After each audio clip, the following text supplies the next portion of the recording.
Hi guys, ito pala yung mga ipinasa kong document sa SSS na pina-scan ko lahat tapos ipapasa mo lang ito dun sa system nila. So kailangan natin ng birth certificate yung galing sa hospital guys. Kailangan i-xerox natin yun kasi kailangan natin pumunta sa munisipyo para magkaroon ng certified true copy. Yes, xerox lang po.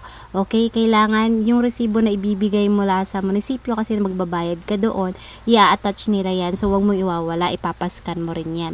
Tapos, pumunta rin ako sa medical records sa hospital kung saan ako nanganak. Kumuha rin po ako ng discharge summary or medical abstract, anesthesia clinical record, clinical laboratory, surgical memorandum, medical certificate. Guys, alam na yun ng hospital. Once na pumunta ka doon, sabihin mo SSS requirements, yan yung mga ibibigay nilang copy sa'yo. So, magbabayad ka lang naman. So, ipapascan mo yan na magkakasama. Tapos, ipapasa natin yan sa SSS. So, lahat ng yan scan lang.